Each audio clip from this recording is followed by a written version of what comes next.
जो most important theorem है mid point theorem, question मिलेगा आपको, prove that the line segment joining the mid points of two sides of a triangle is parallel to the third side and half of it. क्या दिया हुआ है? एक triangle दी है,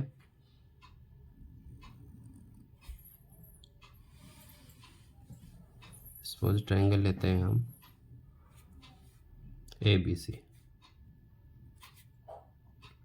ठीक है।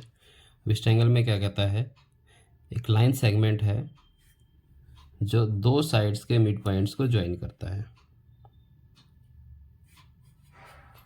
ये हम ले लेते हैं मिड पॉइंट्स D और E, ठीक है।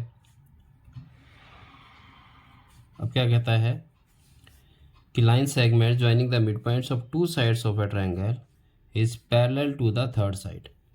तो दो साइड तो हो गई ये AB और AC, ठीक है। तो तीसरी साइड क्या है? BC।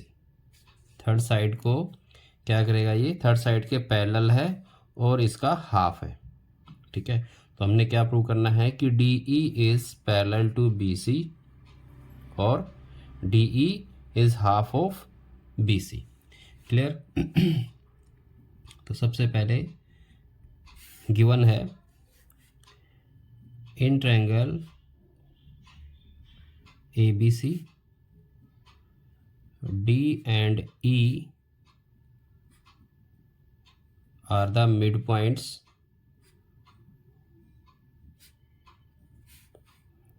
of side AB and AC,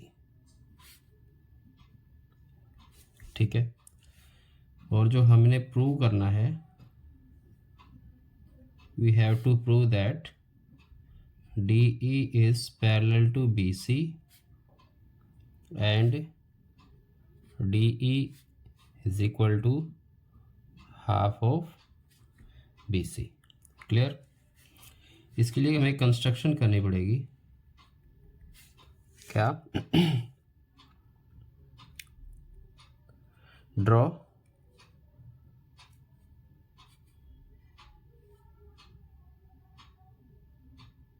a parallel line, parallel इसको प्रूव करेंगे। प्रोड्यूस करते हैं किसको? DE को F तक। प्रोड्यूस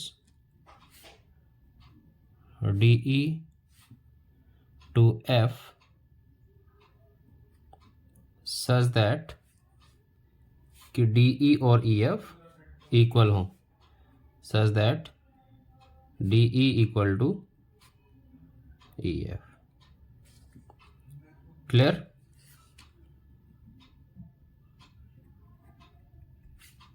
और and join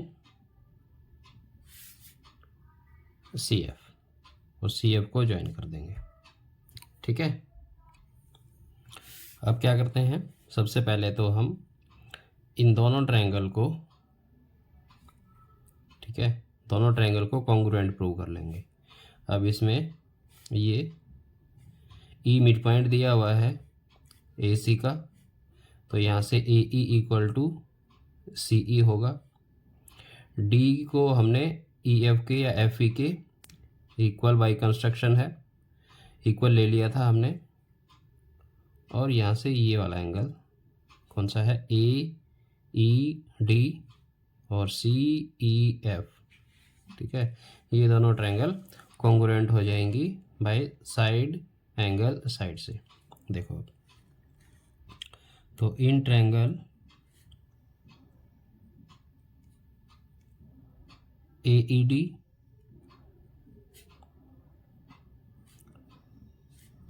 and triangle CEF, यहाँ से हमने लिया AE इक्वल है CE के, ये उसने दे रखा है। और ED इक्वल है EF के बाई कंस्ट्रक्शन। क्लियर। और क्या है, एंगल ए ई डी, तो angle A E D equal है सी ई एफ के, वर्टिकली अपोजिट एंगल्स। क्लियर हुआ। तो अब triangle A E D is congruent to triangle C E F by side angle side, SAS congruency. अब अगर दोनों triangle congruent हो गई तो इसका एंगल, इसको ले लेता हूँ 1 और ये है एंगल 2, तो एंगल 1 इक्वल है एंगल 2 के, angle 1 is equal to angle 2, क्यों, बाय CPCT। अब और एक बार ट्रायंगल कॉन्ग्रुएंट हो गई तो इसके जो कॉरस्पॉन्डिंग साइड्स हैं, कॉरस्पॉन्डिंग एंगल्स हैं, वो इक्वल हो जाते हैं। क्लियर हुआ। और AD इक्वल हो जाएगी CF के, AD इक्वल है CF के, सेम रीजन, ठीक है। बट एंगल 1 एंड एंगल 2 क्या हैं, दोनों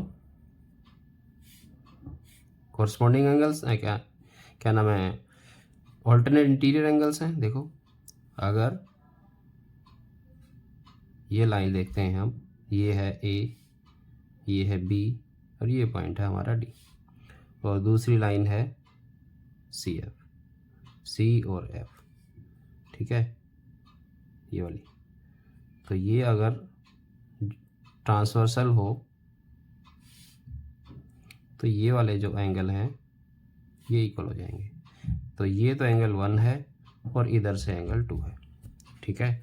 और अगर कोरस्पॉन्डिंग एंगल्स इक्वल है, क्या नाम है, ऑल्टरनेट इंटीरियर एंगल्स इक्वल हो गए तो लाइंस क्या होती हैं, पैरेलल होती हैं, ठीक है।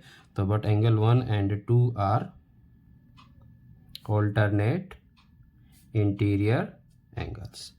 इसका मतलब ये हुआ कि AD is parallel to CF, और अगर AD पैरेलल है तो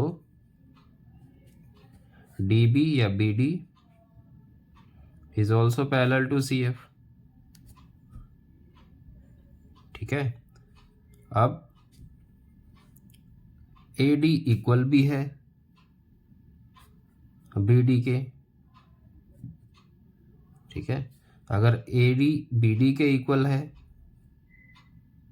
और AD CF के इक्वल है तो इसका मतलब ये हुआ कि BD और CF भी इक्वल होंगे, ठीक है। देखो AD CF के भी इक्वल है और AD BD के भी इक्वल है, दोनों इक्वल है ना। इसका मतलब ये हुआ कि BD is equal to CF, ठीक है। अब देखो BD इक्वल भी है CF के और BD पैरेलल भी है CF के और इक्वल भी है CF के, ठीक है। और अगर किसी क्वाड्रिलेटरल का अपोजिट साइड का एक पेयर इक्वल भी हो और पैरेलल भी हो तो वो क्या होता है, पैरेललोग्राम होता है, ठीक है। This means,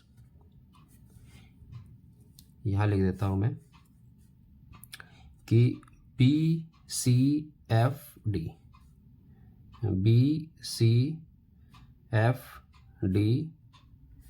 is a parallelogram, ठीक है। Reason, if one pair of opposite sides of a quadrilateral is equal and parallel, then it is a parallelogram, ठीक है। ये वाली प्रॉपर्टी हमने यूज करी है। तो यहाँ से अगर BCFD पैरेललोग्राम है तो पैरेललोग्राम की अपोजिट साइड्स क्या होती हैं, पैरेलल होती हैं, तो इसका BC DF के पैरेलल होगा। तो यहाँ से लिखेंगे हम बी सी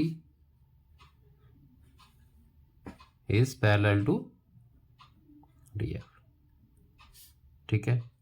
और बी सी क्या है,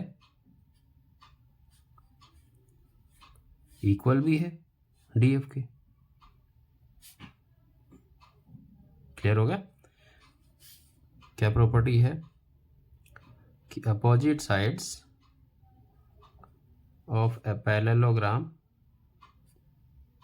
आर पैरेलल एंड इक्वल, ठीक है। तो अगर बी सी और डी एफ पैरेलल है तो इसका मतलब ये हुआ कि D E also parallel to B C हुआ, है ना। और अगर मैं हाफ कर दूं डी एफ का, हाफ ऑफ डी एफ कर दूं, तो वो हाफ ऑफ बी सी भी होगा, है ना। और डी एफ का हाफ क्या है, डी एफ का हाफ है डी ई।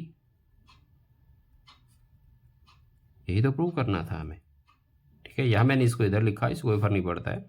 तो डी ई,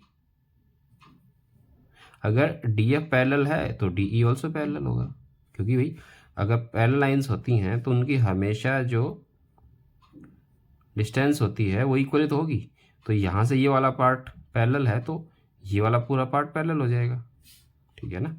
तो डी ई पैरेलल होगी बी सी के, और हाफ कर देंगे दोनों साइड में, तो डी एफ का हाफ है डी ई और half of B C equal आ जाएगा। क्लियर है? मोस्ट इम्पोर्टेंट थ्योरम है, बुक के अंदर एक या दो थ्योरम ही है, ठीक है। और ये अगले एक्सरसाइज में जब करेंगे हम 8.2 उसमें भी काम आएगी, ठीक है। इम्पोर्टेंट क्वेश्चन है, मोस्ट इम्पोर्टेंट। अब इसका कन्वर्स भी देख लेते हैं, converse of mid point theorem. Mid point theorem में क्या कहता है कि एक लाइन सेगमेंट है जो ट्रायंगल के मिड पॉइंट को ज्वाइन करता है, ठीक है। तो ये थर्ड साइड के पैरेलल होगा और इसका हाफ होगा। अब इसका कन्वर्स क्या कहता है, the line drawn through the mid point of one side of a triangle parallel to another side bisect the third side. ये कहता है, मान लो एक ट्रायंगल दी है हमें ए बी सी, ठीक है। तो इस ट्रायंगल में डी जो है वो मिड पॉइंट दिया हुआ है। क्या दिया हुआ है, इसने दिया हुआ है कि D is the mid point of A B, and और क्या दिया हुआ है, पैरेलल दे रखी है, D E is parallel to B C, ठीक है। ये उसने दे रखा है। तो ये कहता है अगर एक लाइन सेगमेंट ट्रायंगल की एक साइड को बाइसेक्ट कर रहा है और वो एक साइड के पैरेलल है, तो वो थर्ड साइड को बाइसेक्ट करेगा। तो इसका मतलब ये हुआ कि E is also the midpoint of AC, ठीक है। और देखो अगर ऐसे दे रखी है ट्रायंगल, ठीक है, ये दिया हुआ है, इसको ले लिया हमने P Q R S T, ठीक है। S दिया हुआ है मिड पॉइंट, क्या दिया हुआ है, S, मैं लिखता हूँ S is the mid point of P Q, ठीक है। S मिड पॉइंट है, और जो एस टी है, S T is parallel to Q R के पैरेलल दे रखी है, ठीक है। ये क्या है, converse of mid point theorem. अब अगर इसने ये चीज़ दे रखी है तो इसका मतलब ये है कि T is also the mid point of P R. Clear हो गया? ठीक है, जैसे यहाँ था डी अगर मिड पॉइंट दिया है और डी ई पैरेलल दिया है बी सी के, ठीक है, तो इसका मतलब ये है by converse of mid point theorem कि E is also the mid point of A C. ठीक है, S is the mid point of P Q and S T is parallel to QR, it means T is also the midpoint of PR. Clear, ये है converse of mid point theorem. ठीक है।